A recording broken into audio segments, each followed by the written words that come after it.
देखो, अभी तक हमने बात करी कि जो हमने लास्ट क्लास में हमारे प्रोग्राम देखा था एक, वो प्रोग्राम था हमारा कि सर्च करना किसी भी आइटम को किसी भी लिस्ट के अंदर, ठीक है।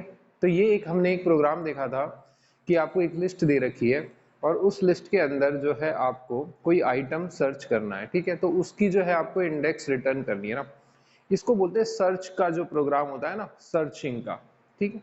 तो अपन ने देखा था ये बहुत इंपॉर्टेंट प्रोग्राम है, लगभग सभी प्रोग्रामिंग लैंग्वेज कोई सी भी करो इस तरह का प्रोग्राम आता है ये कि आपको एक लिस्ट दे रखी होगी तो आपको उसमें से सर्च करना होगा कि वो आइटम जो है उसकी इंडेक्स क्या है।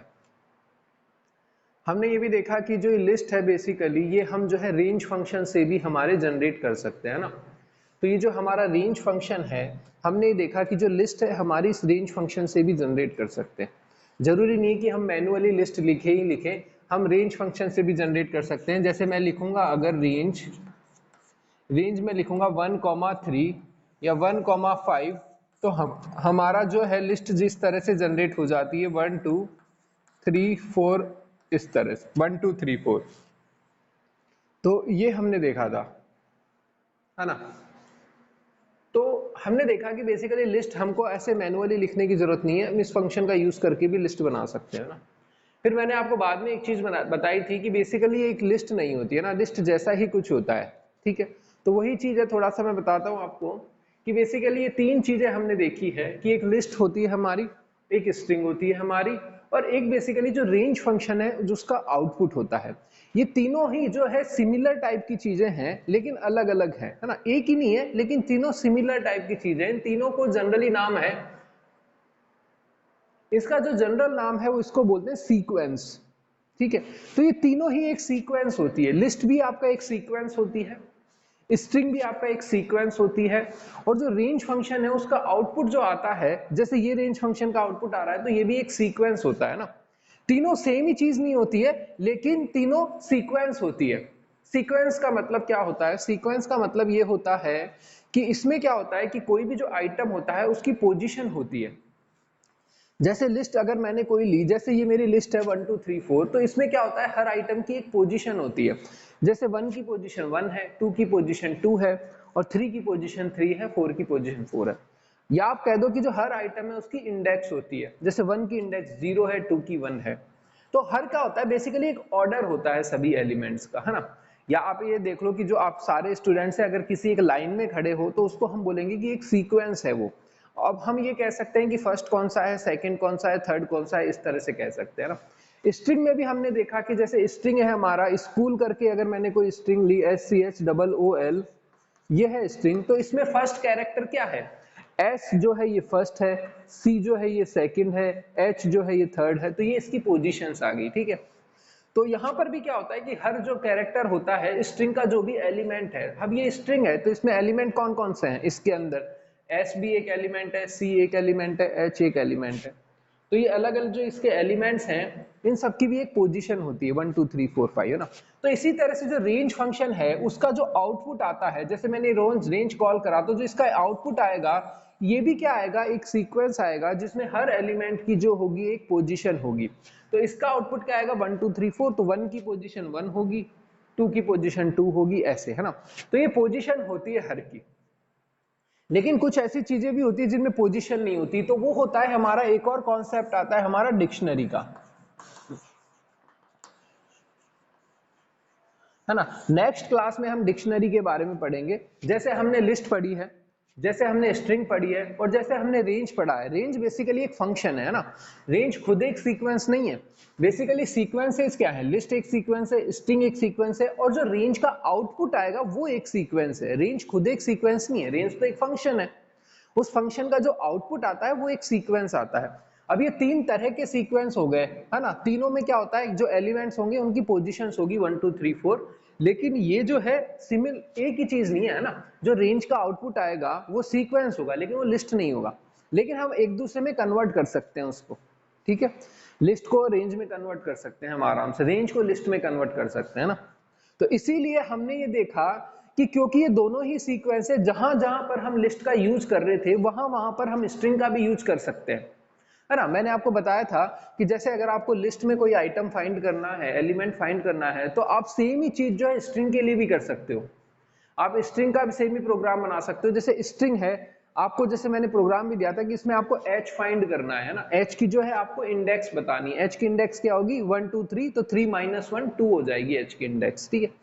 तो अपन ने लिस्ट का देखा था कि लिस्ट में अगर कोई एलिमेंट फाइंड करना है तो उसकी पोजीशन, तो ऐसे ही सेम ही प्रोग्राम जो है आपका स्ट्रिंग के लिए भी बन जाएगा कि स्ट्रिंग के अगर अंदर आपको किसी भी एक एलिमेंट का, जैसे h है, इसकी इंडेक्स फाइंड करनी है तो इसका भी, तो जो रेंज का आउटपुट है वो भी सेम ही चीज होती है ना, वो भी सेम होता है। तो आप जहां जहां लिस्ट यूज कर रहे हो, जहां आप स्ट्रिंग यूज कर रहे हो, वहां रेंज फंक्शन का भी यूज कर सकते हो। जो रेंज का आउटपुट है वो भी उसी तरह से काम करता है, ठीक है। तो हम ऐसा कई बार मानने लग जाते हैं कि जो रेंज फंक्शन है उसका आउटपुट जो है लिस्ट ही आता है। लिस्ट नहीं आता है एग्जैक्टली, लिस्ट जैसा ही कुछ आता है, तो हम उसको लिस्ट की जगह भी काम में ले सकते हैं कि आप लिस्ट काम में न लेकर वहां पर दूसरी जगह भी काम में ले सकते हो ना। तो जैसे कि आप ये कह सकते हो कि जैसे ट्रेन है ना, तो जैसे एक आपकी लिस्ट, अगर आप ये से समझो कि जो लिस्ट है आपकी, जो है आपकी, अगर ये शताब्दी एक्सप्रेस है ना, अगर ये आपकी शताब्दी एक्सप्रेस है, तो आपकी जो रेंज है वो आपकी दुरांतो एक्सप्रेस हो जाएगी, है ना। ये सारी ट्रेनों के नाम है ना, तो ऐसे समझ लो ना। अगर जैसे रेंज आपकी, लिस्ट आपकी शताब्दी एक्सप्रेस टाइप की होती है, तो रेंज आपकी जो है दुरांतो है, लेकिन दोनों है एक ही चीज, है ना, दोनों ट्रेन ही है बेसिकली, मतलब दोनों सीक्वेंस ही है। तो जहां आपको शताब्दी से जाना है वहां आप ये दुरांतो से भी जा सकते हो ना। जैसे अगर आपको जयपुर से दिल्ली जाना है, शताब्दी से जा रहे हो, तो आप जयपुर से दिल्ली दुरांतो से भी जा सकते हो, बात एक ही है ना। दोनों ट्रेनें ही हैं लेकिन अलग अलग तरह की ट्रेनें, है ना। तो वही चीज है, दोनों सीक्वेंस हैं लेकिन अलग अलग तरह के सीक्वेंस है। तो जहां आप लिस्ट का यूज कर रहे हो वहां आप रेंज का यूज भी कर सकते हो, ठीक है, एग्जैक्ट वो चीज हो गई, ठीक है। तो ये तो हुई एक बात। तो इसीलिए मैंने ये देखा, अपन ने ये देखा था कि जहां पर भी हम लिस्ट का यूज कर रहे थे बेसिकली हम वहां रेंज का यूज कर ले रहे हैं, है ना, क्योंकि दोनों सेम है, ट्रेन ही दोनों, बस ये है कि अलग अलग टाइप की ट्रेन है। तो इसका मतलब है दोनों सीक्वेंस ही, लेकिन अलग अलग टाइप के सीक्वेंस है। तो जहां पर हम लिस्ट का यूज कर रहे थे वहां रेंज का आउटपुट भी यूज कर सकते हैं, ठीक है। तो ये हमने देखा। तो ये सारे सीक्वेंस है। सीक्वेंस का मतलब है कि हर का एक ऑर्डर है। जैसे ट्रेन में हर डिब्बे का एक ऑर्डर होता है ना, कि पहला डिब्बा कौन सा है, दूसरा डिब्बा कौन सा है, तीसरा डिब्बा कौन सा है, इस तरह से हर डिब्बे का एक ऑर्डर होता है। तो सीक्वेंस में भी हर चीज का एक ऑर्डर होता है, हर जो एलिमेंट है उसका एक ऑर्डर होता है। लेकिन जो डिक्शनरी होती है ना, इसमें जितने भी एलिमेंट्स होते हैं उनका कोई ऑर्डर नहीं होता, ठीक है। यहाँ कोई डेफिनेट ऑर्डर नहीं होता। तो आप इसको ऐसे समझ सकते हो कि जैसे बहुत सारे लोग एक जगह पर खड़े हुए हैं, है ना। जैसे मैं यहाँ खड़ा हुआ हूं तो मेरे आसपास में बहुत सारे लोग खड़े हुए हैं। अब उनका कोई ऑर्डर नहीं है, मैं ये नहीं कह सकता कि ये फर्स्ट है, ये सेकंड है, ये थर्ड है ना, क्योंकि बहुत सारे लोग मुझे घेरे हुए हैं। अब उनका कोई ऑर्डर नहीं है कि फर्स्ट कौन सा है, सेकंड कौन सा है। लेकिन अगर सारे मेरे को जो सारे मेरे पास जो सारे स्टूडेंट्स हैं, अगर मान लो एक लाइन में खड़े हैं, तो मैं कह सकता हूँ कि ये फर्स्ट है, ये सेकंड है, ये थर्ड। लेकिन अगर आप सारे स्टूडेंट मेरे साथ में खड़े हो जाओ, एक लाइन में ना खड़े हो, तो मैं ये नहीं कह सकता फर्स्ट कौन सा है, सेकंड कौन सा। तो वो जो केस आता है वो डिक्शनरी में आ जाता है ना, वो सीक्वेंस नहीं होती है। तो उसके बारे में हम कल पढ़ेंगे, डिक्शनरी क्या होती है, डिक्शनरी कैसे इंप्लीमेंट होती है, वो कल देखेंगे हम। अभी हम थोड़ा सा इसमें एक दो एग्जांपल्स देखते हैं जो हमारे इंपॉर्टेंट है ना। एक एग्जांपल तो हमने सर्च का देखा कि सर्च कैसे करते हैं, ठीक है। सर्च वाला केस हमने देख लिया कि सर्च कैसे करते हैं।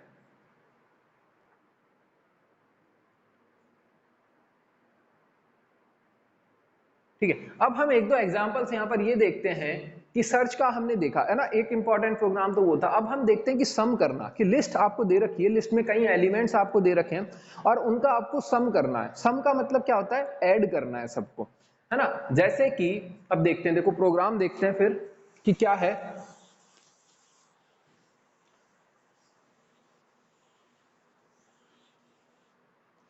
ये साथ में लिखते रहा करो, है ना, बाद में ऐसे मत कहना कि लिखवाया नहीं कुछ भी। सब लिखते रहा करो, फोटो खींच लिया करो या बाद में लिख लिया करो, लेकिन आपको सब नोट डाउन कर लेना है। देखो अब प्रोग्राम एक तो हमने देख ही लिया, कौन सा प्रोग्राम देखा था, सर्च करना, ठीक है। दूसरा प्रोग्राम देखते हैं जो इंपॉर्टेंट है, आपके अच्छे लेवल के प्रोग्राम है ना। एक जैसे सर्च का हमने देखा तो अच्छा प्रोग्राम, आपके लेवल पर अच्छे लेवल का ना। अच्छे लेवल से मतलब है कि आपके 11th क्लास के लेवल पर एक अच्छे लेवल का प्रोग्राम है ना। ऐसे प्रोग्राम आपसे एक्सपेक्ट की जाती है कि आपको बनाने आने चाहिए। तो देखो एक और प्रोग्राम देखते हैं, write a programme.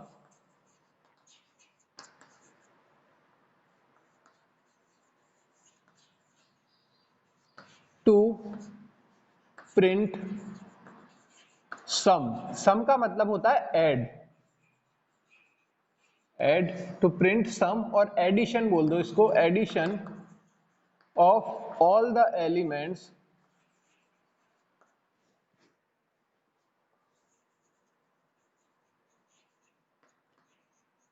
In a list. ठीक है, ये आपका क्वेश्चन है।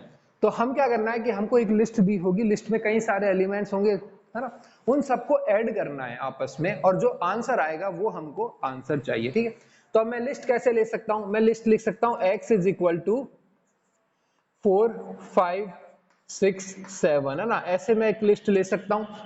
लेकिन अब मैंने रेंज फंक्शन देख लिया है, मैं देख रहा हूं कि रेंज फंक्शन से भी बेसिकली मैं जो है एक लिस्ट टाइप की चीज बना सकता हूं ना, ट्रेन। तो बात वही है, तो मैं x is equal to list लिखूं या x is equal to range function करूं, बात एक ही है, मेरा काम हो जाएगा।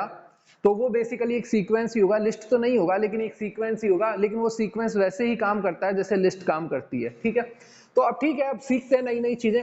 तो मैं क्या करता हूँ, एक रेंज फंक्शन ले लेता हूँ यहाँ पर, है ना, मैनुअली ना लिखकर अब मैं अपनी लिस्ट जो है बेसिकली एक रेंज फंक्शन से यूज करने की कोशिश करता हूँ। ठीक है, तो अब मैंने क्या लिखा, यहाँ पर लिखा रेंज, और अगर मुझे सपोज 1 2 3 4 5 ऐसी जनरेट करनी है तो मैं 1 2 6 लिख देता हूँ। तो अब ये मेरा सीक्वेंस कौन सा जनरेट होगा ना, मैं लिस्ट ना बोलूंगा क्योंकि ये लिस्ट नहीं देता बेसिकली, ना एक सीक्वेंस देगा, अलग टाइप का सीक्वेंस होगा ना, वो ना तो लिस्ट होगा ना स्ट्रिंग होगा, एक अलग टाइप का सीक्वेंस होगा। वो सीक्वेंस क्या होगा आपका, 1 होगा, उसमें 2 होगा, 3 होगा, 4 होगा और 5 होगा, ये 5 एलिमेंट्स होंगे उसके अंदर, ऑर्डर में होंगे, फर्स्ट सेकंड 3 4 5, ये 5 एलिमेंट्स होंगे एक के बाद एक। ठीक है, तो आंसर क्या आना चाहिए, आंसर मेरा आना चाहिए इन सारों का ऐड करना। इन सारों को ऐड कैसे करते हैं, क्योंकि एक के बाद एक है तो इसका एक फॉर्मूला होता है n इंटू एन प्लस 1/2। अगर आप मैथ्स के स्टूडेंट होते तो आपको पता होता, अदरवाइज आप 9th 10th में हो तो भी आपने पढ़ा होगा, अगर नहीं भी पढ़ा, नहीं भी ध्यान है तो कोई बात नहीं, इसको ऐड करके देख लो, है ना। आंसर कितना आएगा आपका, 15 आएगा, इन सबको ऐड करोगे तो 5 4 9 10 और 5 15। ठीक है, तो इन सबको ऐड करेंगे तो 15 आएगा, तो मेरा आउटपुट जो है 15 आना चाहिए। ठीक है, अब ये तो छोड़ दो, आंसर मेरा आएगा 15, ये मेरा आंसर आना चाहिए सबको ऐड करके, ये मुझे प्रिंट करना है। ठीक है, तो ये मैंने आपका एक जो है सीक्वेंस ले लिया 1 2 3 4 5। अब आप कहोगे सर आप लिस्ट नहीं ले रहे ना, लिस्ट लेके देखो, तो लिस्ट ले लो, लिस्ट में हम क्या कर सकते हैं, इसी सीक्वेंस को आप लिस्ट में भी कन्वर्ट कर सकते हो। ठीक है, ये भी वैसे ही काम करेगा जैसे एक लिस्ट काम कर रही है, हमने देखा ही था, जरूरत नहीं है, लेकिन फिर भी आप कहो कि नहीं सर ये तो सीक्वेंस दूसरा हुआ, लिस्ट का नहीं हुआ, तो लिस्ट कैसे बनेगी। देखो अब इस सीक्वेंस को अगर लिस्ट बनाना है तो क्या करना पड़ेगा, तो आपको एक लिस्ट फंक्शन यूज करना पड़ेगा, लिस्ट, और उसके अंदर आप ऐसे रेंज पास कर दोगे, रेंज और ये 6, बस। तो अब जो है बेसिकली x आपका एक लिस्ट होगा 1 2 3 4 5 जिसमें आपके 5 एलिमेंट्स होंगे। ठीक है, बस इतना ही करना है। आपका जो सीक्वेंस आया, रेंज फंक्शन का जो भी आपका आउटपुट आएगा उसको लिस्ट फंक्शन के इनपुट में पास कर देंगे। ठीक है, रेंज फंक्शन है, उसका आउटपुट क्या आएगा, एक सीक्वेंस आएगा जिसमें ये 5 एलिमेंट्स होंगे, उसको बेसिकली आप लिस्ट फंक्शन, एक लिस्ट फंक्शन बनाएंगे, है ना, पहले से बना हुआ है, बनाएंगे क्या, उसको कॉल करेंगे, उसमें जो है रेंज फंक्शन को पास कर देंगे। मतलब जो रेंज फंक्शन का जो आउटपुट आएगा वो आपके लिस्ट फंक्शन का इनपुट होगा, रेंज फंक्शन का जो आउटपुट होगा वो आपके लिस्ट फंक्शन का इनपुट होगा। तो इस लिस्ट फंक्शन का जो आउटपुट आएगा वो क्या होगा, वो आपका बेसिकली एक ये लिस्ट हो जाएगी 1 2 3 4 5। तो ये बेसिकली सेम ही चीज है, या तो मैं ऐसे लिख दूं या फिर मैं ऐसे लिख दूं, दोनों एक ही चीज है। ठीक है, इस तरह से ना, दोनों का मतलब एक ही है, ये दोनों सेम ही चीज है, लेकिन मैं मैनुअली ना लिखकर फंक्शन का यूज कर रहा हूं। ठीक है, क्योंकि 6 है तो मैंने ऐसे कर दिया, लेकिन अगर मुझे 100 एलिमेंट लिखने पड़ते तो क्या मैं 100 तक लिखता, नहीं, यहां पर बस सीधा सा 100 कर देता, 101 कर देता तो मेरा आंसर हो जाता ना। या 6 की जगह है ना 1,6 आएगा ना, ये चीजें ध्यान में रखा करो, 1,6, नहीं तो अदरवाइज मेरा 0 भी आ जाता है यहाँ पर। ठीक है, मैंने 6 ही लिखा था, लेकिन 6 के केस में तो यहाँ पर 0 भी आ जाता, 0,1 भी आ जाता। ठीक है, तो वो चीज ध्यान में रखा करो, है ना, कि कई बार मेरे से गलती हो जाती है लिखने में, तो ध्यान में रखा करो, बोल दिया करो। तो 1,6 लिखेंगे तो जो है मेरा 1 2 3 4 5 ये सीक्वेंस मेरा जनरेट हो जाएगा। अब ये देखो, अब मेरे को क्या करना है, ये मेरा x वही हो गया, x मेरा क्या हो गया बेसिकली 1 2 3 4 5, ये मेरा अब x हो गया है।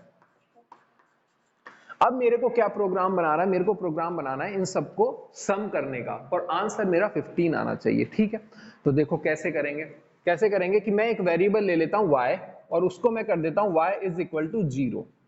ठीक है, एक वेरिएबल लिया y को 0, फिर मैंने क्या करा 4 करा आपका, ऐसे कर दो z इन x। ठीक है, z कोई भी वेरिएबल ले लिया, कोई सा भी ले लो, फर्क नहीं पड़ता है, तो हम देख ही चुके हैं ना, z की जगह कुछ भी ले लो, फॉर z इन x, है ना। और फिर मैंने यहां पे करा y is equal to y plus z, बस इतना सा ही करेंगे और यहां पर नीचे प्रिंट कर देंगे, प्रिंट आपका y। बस यही आपका प्रोग्राम है और आपका आउटपुट आ जाएगा 15। ठीक है, बस ये है y equal to 0 for z in x, y is equal to y plus z, और फिर आप प्रिंट कर दोगे y। अब समझो इसको कि ये हो कैसे रहा है। ठीक है, अभी ये तो मैंने कर दिया, मैं समझा देता हूं आपको कि ये एग्जैक्टली वर्क कैसे कर रहा है। देखो, आपको ये तो पता है कि z इन x अगर मैं ऐसा लिखूंगा फॉर z इन x, तो z की वैल्यू क्या होगी, z की वैल्यू 1 होगी एक बार, फिर z की वैल्यू 2 होगी, फिर z की वैल्यू 3 होगी, फिर z की वैल्यू 4 होगी, और फिर z की वैल्यू 5 होगी। अगर मैंने ऐसा लिखा फॉर z इन x, इसका मतलब क्या हो गया, z की वैल्यू 1 होगी, z क्यों, क्योंकि ये x है, x यही तो है ना, x इक्वल टू ये, तो ये x है बेसिकली आपका, तो z की वैल्यू 1 होगी पहले, फिर z की वैल्यू 2 होगी, फिर 3 होगी, 4 होगी, 5 होगी। ठीक है, ये तो क्लियर होना चाहिए आपको, बहुत सारे प्रोग्राम देख चुके हैं। अब देखो यहाँ इसका मतलब है सबसे पहले z की वैल्यू क्या होगी आपके 1 होगी, z की वैल्यू हो गई 1। अब जब z की वैल्यू हो गई 1, तो यहां पर ने क्या करा है, y is equal to y plus z, क्या लिखेंगे, y is equal to y plus z. y की वैल्यू क्या है 0, y की वैल्यू 0 है, तो 0, z की वैल्यू क्या है ऊपर से 1, तो ये कितनी आ गई आपकी, y की वैल्यू 1 आ गई है ना। 0 प्लस 1 कितना होता है 1, तो y की वैल्यू अब हो चुकी है आपकी 1। अब आगे चलते हैं, तो z की वैल्यू क्या हो जाएगी आपकी 2 हो जाएगी, z की वैल्यू हो गई 2, है ना। अब z की वैल्यू 2 हो गई, दोबारा से हमने क्या करा, y is equal to y plus z, तो हमने लिखा y is equal to y plus z, y की वैल्यू अब है 1, तो 1 प्लस z की वैल्यू 2 है, तो आपकी वैल्यू आ गई y की अब 3। ठीक है, अब y की वैल्यू आ गई 3, अब z की वैल्यू होगी 3, z की वैल्यू अब 3 होगी, z इक्वल टू 3। ठीक है, फिर दोबारा से क्या है, y is equal to y plus z. ठीक है, तो फिर लिखा y is equal to y, y की वैल्यू अब है 3, तो 3 प्लस 3, तो आंसर आ गया आपका 9, तो 6 आ गया। ठीक है, 3 प्लस 3 हो गया आपका 6। ठीक है, ये हो गया आपका। अब क्या होगा, अब z की वैल्यू होगी 4, z इज इक्वल टू हो गया आपका 4, z इक्वल टू 4 हुआ, दोबारा से आपने क्या करा, y is equal to y plus z, तो y is equal to, y की वैल्यू क्या है अब है 6, तो 6 प्लस 4, 6 प्लस 4, तो ये वैल्यू आ गई आपके पास 10। ठीक है, अब लास्ट में आपका लास्ट बचा है, लास्ट में z क्या है आपका 5 है, तो यहां क्या है आपकी z की वैल्यू 5 है, और दोबारा से आपका क्या है, y is equal to y plus z, तो क्या आ जाएगा, y is equal to, y कितना है 10 है, 10 प्लस 5, तो आपका जो आंसर आ गया वो आ गया 15। ठीक है, बस अब ये पूरा आपका हो गया। इसके बाद क्या होगा, ये पूरा हो गया, z की वैल्यू 1 2 3 4 5 सारी हो गई है। अब हम 4 जो है आपका लूप, उसके बाहर आ जाएंगे। ठीक है, 4 के बाहर आ जाएंगे, और 4 के बाहर आते ही हम क्या कर रहे हैं, प्रिंट y कर रहे हैं, y की वैल्यू अब है 15, तो जो हमारा प्रिंट होगा वो आंसर क्या आएगा, आउटपुट 15 प्रिंट होगा। ठीक है, ये आपका हो गया पूरा प्रोग्राम। अब यहां एक चीज देखो कि y बेसिकली क्या है आपका, y बेसिकली क्या है, सबका एडिशन है, जितने भी एलिमेंट्स हैं उन सबका एडिशन है, या हम कहते हैं उसको सम है, उसको सम भी बोलते हैं ना। तो अब मैं क्या कर रहा हूं कि y की जगह एक मीनिंगफुल वेरिएबल नेम यूज में ले लेता हूं ना। आंसर तो ऐसे भी आ गया, ये भी सही है, लेकिन एक मीनिंगफुल वेरिएबल नेम यूज लेना चाहिए, तो y की जगह मैं यहां पर जो है सम का यूज कर लेता हूं ना, सम लिख देता हूं। क्यों, क्योंकि मीनिंगफुल वेरिएबल नेम है सम, तो मैं कर देता हूं सम इज इक्वल टू 0, और जहां जहां y लिखा हुआ है वहां सम लिख देता हूं। क्या कर देता हूं, sum is equal to sum plus z, और प्रिंट कर देता हूं सम। ठीक है, y की जगह बेसिकली मैंने सम ले लिया, क्यों, क्योंकि मीनिंगफुल वेरिएबल नेम है, आप चाहे मत लो तो भी आंसर आएगा, लेकिन ले लेते हैं क्योंकि मीनिंगफुल है ना। तो ये आपका जो है पूरा आंसर आ गया। ठीक है, ये आपका पूरा प्रोग्राम हो गया। इसको टेक स्क्रीनशॉट ले लो इसको फटाफट से, फिर दूसरा प्रोग्राम देखते हैं।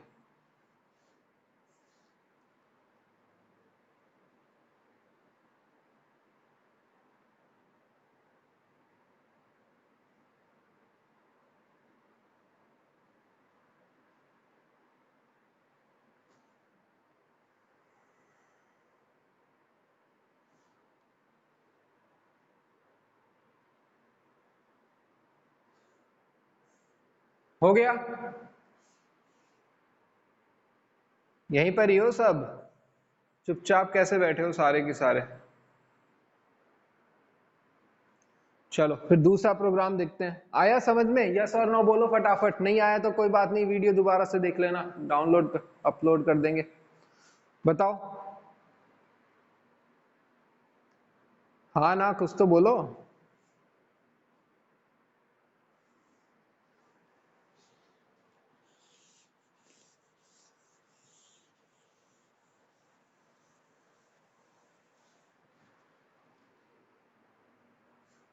Yes sir. चलो एक और प्रोग्राम देखो फटाफट से। Write a program to print minimum of all the elements. ठीक है, अब मेरे को क्या चाहिए? मिनिमम चाहिए।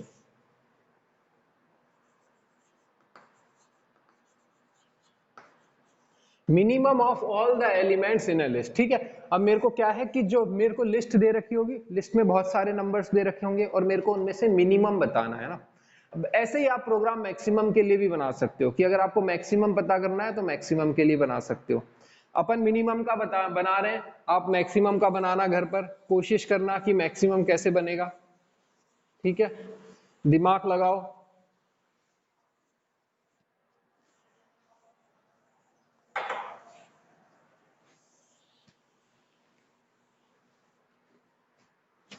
देखो, तो हम क्या करेंगे कि हमको प्रोग्राम बनाना है मिनिमम का।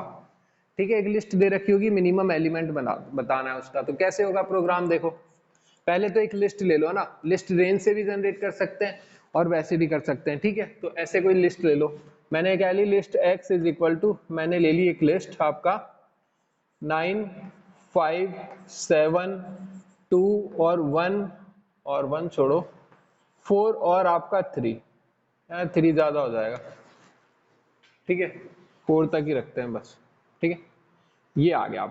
अब देखो, मिनिमम फाइंड करना है मेरे को इन सब में से। मिनिमम क्या है? आपको दिख ही रहा होगा कि मिनिमम कौन सा है इनमें से? 2 है इनमें से मिनिमम। तो आपका जो आंसर आना चाहिए वो क्या आना चाहिए? आपका आंसर 2 आना चाहिए। ठीक है, ये मिनिमम है ना। मिनिमम क्या है? इसमें से 2 है, तो आपका आंसर क्या आना चाहिए? आपका आंसर 2 आना चाहिए। ये प्रोग्राम मेरे को बनाना है। ठीक है, तो कैसे बनाएंगे? देखो क्या करेंगे, देखना, ध्यान से देखना, बहुत ट्रिकी है ना, इस चीज को समझना अच्छे से, कंसंट्रेशन ले आओ यहाँ पर। तो देखो, सबसे पहले मैं क्या करता हूं कि मैं लिख लेता हूं कि आपका एक वेरिएबल ले लेता हूं मिन। मिन इज इक्वल टू मैं कर देता हूं एक बड़ा सा नंबर। ठीक है, अब देखो, मैंने ले लिया मिन इज इक्वल टू 10,000। मिन की जगह मैं कुछ भी ले सकता हूं ना, दोबारा से वही चीज है कि एक मैं मीनिंगफुल वेरिएबल नेम यूज ले रहा हूं। ठीक है, आप मिन की जगह y भी ले सकते हो, z भी ले सकते हो, जो आपकी मर्जी है लिख सकते हो। एक वेरिएबल नेम कोई सा भी ले सकते हो, लेकिन मैं वो वेरिएबल नेम ले रहा हूं जिसका मतलब कुछ निकल कर आए, है ना। तो मिन ले लिया, मिन से समझ में आ गया कि ये बेसिकली मिनिमम जो है आपका उसकी वैल्यू बताएगा। तो लास्ट में मैं प्रिंट करूंगा मिनिमम, तो मिनिमम की वैल्यू 2 होनी चाहिए लास्ट में, है ना। शुरू में लेकिन मैं मिनिमम की वैल्यू ले लेता हूँ 10,000। ठीक है, मैं दोबारा कह रहा हूँ कि मिन की जगह कुछ भी ले सकते हैं ना, फिर भी स्टूडेंट समझते नहीं है कई बार, है ना, रटने लग जाते हैं। मिन की जगह आप वाई जेड कुछ भी ले सकते हो। ठीक है, उससे फर्क नहीं पड़ता। ठीक है, लेकिन हमको मीनिंगफुल वेरिएबल नेम यूज में लेने चाहिए, तो मैं मीनिंगफुल वेरिएबल नेम यूज में ले रहा हूँ। ठीक है, तो मैंने, अब देखो, अब इसकी वैल्यू जो है मैं ऐसी वैल्यू रखता हूँ शुरू में, है ना। बेसिकली मिन एक वेरिएबल ले लेता हूँ और उसकी वैल्यू जो है बहुत बड़ा नंबर रख देता हूँ। ठीक है, ऐसा नंबर जो कि इस लिस्ट में नहीं है और जो इस लिस्ट के सभी नंबर्स हैं उन सबसे बड़ा एक नंबर। या अगर मैं कहूं तो मिन की वैल्यू मेरे को एक ऐसी वैल्यू रखनी है जो कि इस लिस्ट का जो सबसे बड़ा नंबर है उससे भी बड़ा नंबर हो, है ना। इस लिस्ट में जो सबसे बड़ा नंबर क्या है? 9।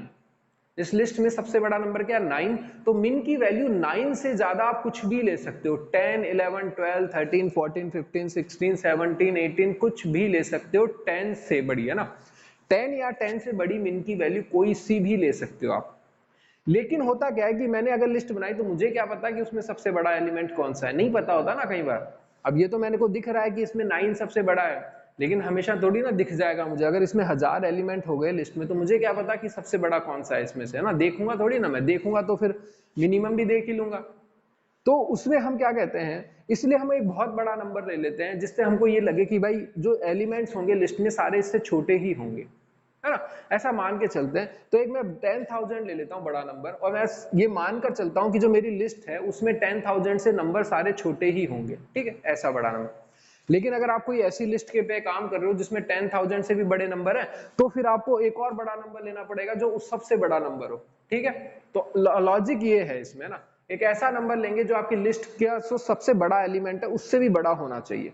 लेकिन जनरली हम बहुत बड़ा नंबर ले लेते हैं ताकि पढ़ना वाला जो एग्जामिनर है उसको समझ में आ जाए कि हाँ बहुत बड़ा नंबर इसने लिया है, मतलब ये सही लॉजिक पे चल रहा है, ठीक है। तो ऐसे मैंने ले लिया min 10,000, है ना, आप कुछ भी ले सकते हो ना, 10,000 ले लो, 20,000 ले लो, या 1 2 3 4 5 ले लो, 6 7 8 9 10 ले लो, ऐसे कुछ भी ले सकते हो यहाँ पे, ठीक है। तो इस तरह से मैंने ले लिया min 10,000। अब मेरे को क्या करना है, देखो दोबारा से मेरे को फोर लूप चलाना है अपना 4, और मेरे को करना है z in x, वही दोबारा से z in x और वही कॉलन। अब यहां पर मेरे को इफ कंडीशन का यूज करना है, ठीक है। इफ कंडीशन का हम पहले ही देख चुके हैं, हमारी जो इफ सेक्शन होता है, इफ सेक्शन का बेसिकली हमको यूज करना है। एक इफ सेक्शन में कई सारे ब्लॉक्स होते हैं, उन ब्लॉक्स में से कोई एक ही ब्लॉक एग्जीक्यूट होता है ना, और हर ब्लॉक के ऊपर एक कंडीशन होती है, अगर वो कंडीशन ट्रू होती है तभी हम उस ब्लॉक के अंदर जा पाते हैं, ठीक है। तो मैं एक इफ सेक्शन यूज कर रहा हूं इसके अंदर 4 के अंदर, तो यहां पर मैं एक इंडेंटेशन यूज करूंगा टैब, और यहां पर लगाऊंगा इफ। क्या लगाऊंगा कंडीशन, वो देखो कि इफ अगर आपका z जो है वो लेस देन है min से, अगर ऐसा है ना, अगर z जो है, z क्या हो सकता है आपका 9 होगा, 5 होगा, 7 होगा, 2 होगा, 4 होगा, यही होगी z की वैल्यू। अगर z की वैल्यू आपकी छोटी है min की वैल्यू से, है ना, z की वैल्यू अगर आपकी छोटी है min की वैल्यू से, तो आपको क्या करना है, min इज इक्वल टू कर देना है आपको z, ठीक है। यहां पर इंडेंटेशन यूज होगी, एक और इंडेंटेशन लगेगी क्योंकि इफ के अंदर है ना, तो यहां डबल इंडेंटेशन आ जाएगी इसके अंदर। क्यों? क्योंकि ये जो इफ सेक्शन है ये 4 के अंदर है और ये जो वाला है ये इफ के अंदर है, ठीक है। ये तो आपको समझ में आना चाहिए, बहुत सारे क्वेश्चन कर चुके हैं ना।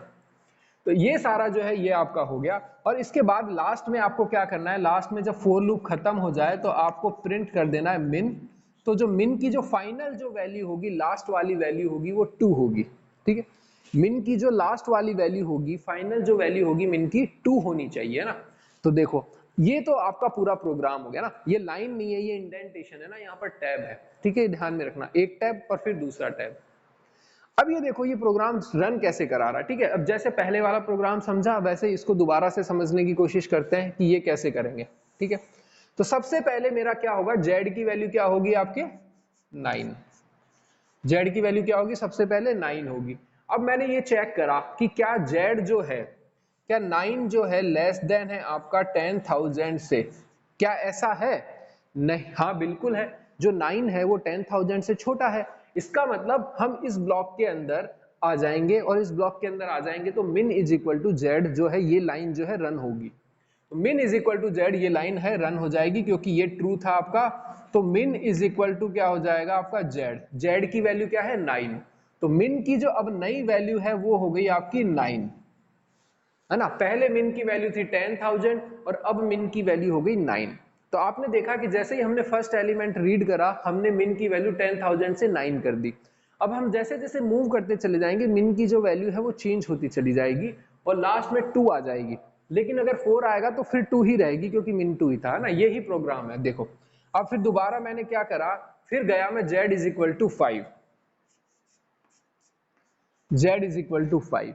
फिर मैंने देखा क्या जो z की वैल्यू है वो min से छोटी है, z क्या है 5, क्या 5 लेस देन है min की वैल्यू अब है 9, क्या 5 लेस देन है 9 से, बिल्कुल है, ये भी सच है, ये भी सच है। तो ये वाली जो लाइन है ये रन हो जाएगी। ये वाली लाइन क्या है, min इज इक्वल टू आपका z क्या है आपका 5।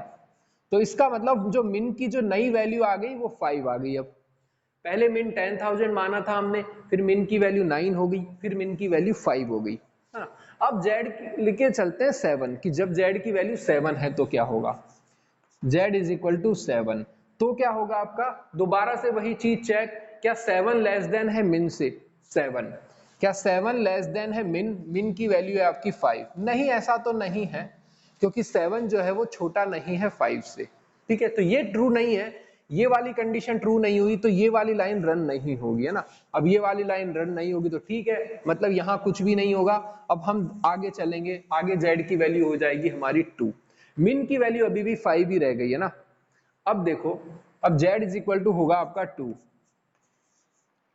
z इक्वल टू 2 हुआ, दोबारा से हमने ये चेक करा क्या 2 लेस देन है मिन से, ठीक है, 2 लेस देन है क्या मिन से, मिन क्या है आपका 5 था, है ना, मिन की नई वैल्यू 5 थी, क्या 2 लेस देन है 5 से, हाँ बिल्कुल है, 2 जो है वो 5 से छोटा ही है, इसका मतलब ये वाली लाइन रन हो जाएगी, ये वाली लाइन रन होगी तो मिन इज इक्वल टू जेड, मतलब मिन इज इक्वल टू हो गया आपका 2, ठीक है, मिन इज इक्वल टू हो गया आपका 2, ठीक है।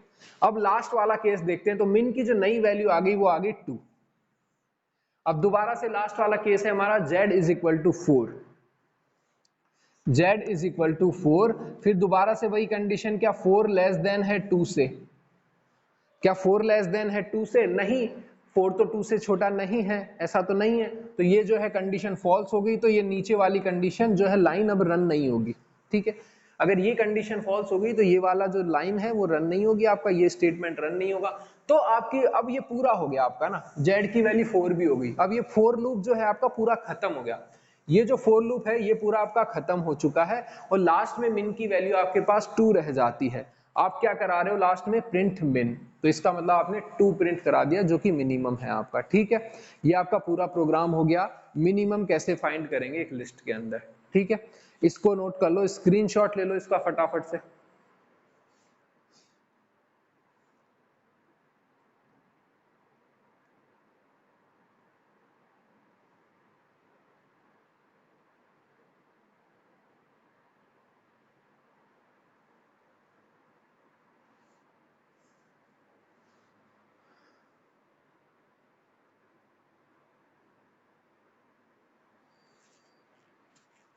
ठीक है, तो ये हो गया, है ना।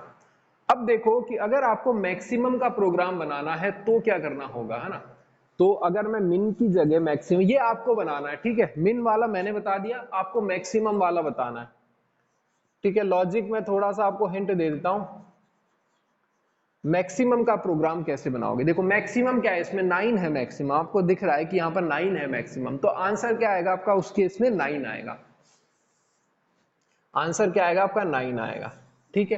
तो उस केस में आपको क्या करना पड़ेगा, यहां पर वेरिएबल फिर वो मीनिंगफुल वेरिएबल नेम यूज में ले लो ना, तो मिन की जगह कोई मीनिंगफुल वेरिएबल नेम यूज में ले लेना, और उसकी वैल्यू जो है, यहां तो हमने क्या ली थी कि बहुत बड़ी वैल्यू ली थी, अब यहां पर हम क्या करेंगे, सबसे छोटी वैल्यू लेंगे, बहुत छोटी वैल्यू, मतलब इसमें जो सबसे छोटा एलिमेंट है उससे भी छोटी वैल्यू, इसमें सबसे छोटा एलिमेंट है 2, तो आप जो इसकी वैल्यू लोगे वो 2 या 2 से छोटी लोगे ना, 2 से छोटी कोई सी भी वैल्यू ले सकते हो, लेकिन फिर वही है कि हम क्या करते हैं कि एक नेगेटिव वैल्यू ले लेते हैं, तो वो हमको सूटेबल लगता है, दिखने में अच्छा लगता है कि हाँ चलो इसने नेगेटिव वैल्यू ले रखी है, मतलब कि हम ये मानकर चल रहे हैं कि जो सारे एलिमेंट्स हैं वो आपके पॉजिटिव हैं लिस्ट के अंदर, ठीक है, तो सारे पॉजिटिव हैं, तो सबसे छोटी वैल्यू, इन सबसे छोटी वैल्यू क्या होगी, अगर मैंने नेगेटिव ले लिया तो वो सबसे छोटी ही होगी, है ना।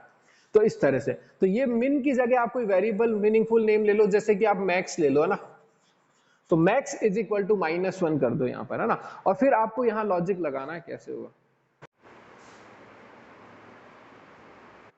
ठीक है।